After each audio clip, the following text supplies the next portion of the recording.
રક્ષાબંધનના તહેવારની ઉજવણી આજે સમગ્ર દેશ સહિત સમગ્ર રાજ્યમાં કરવામાં આવી રહી છે।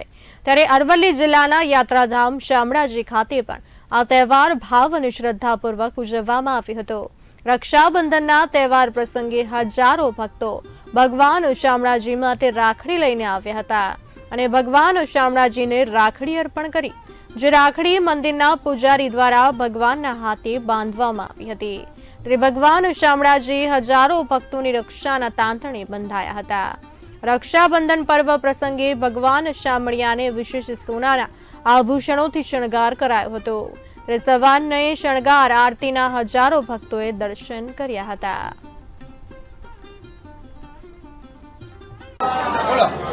જય શ્રી કૃષ્ણ। આજે શ્રાવણ સુદ પૂનમ એટલે કે રક્ષાબંધન શામળાજી ભગવાનના મંદિરમાં શામળાજી ખાતે આજે રક્ષાબંધનની ધૂમધામથી ઉજવણી થઈ રહી છે।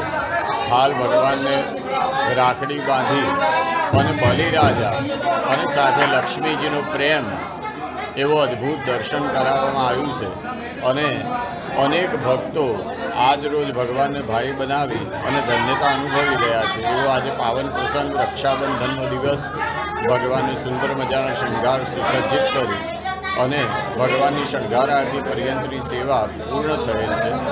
ત્યારબાદ 11:30 વાગે ભગવાન રાજભોગ જમવા બેસશે, 12:15 વાગે રાજભોગ આરતી, ત્યાર પછી 2:15 વાગે ઉત્થાપન, 7 વાગે સંધ્યા આરતી અને 8:15 વાગે શયન થઈને 8:30 વાગે મંદિર મંગલ થશે।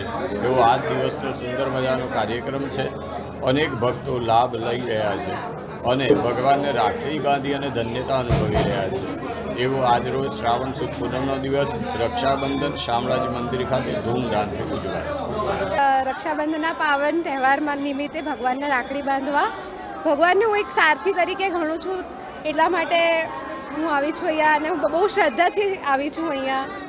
બહુ સારું લાગે છે કે આટલી બધી પબ્લિક આવી છે અહીંયા ભગવાનને દર્શન કરવા। સરસ રીતે દર્શન બી થઈ ગયા મારા। શું આશા છે આજના દિવસે?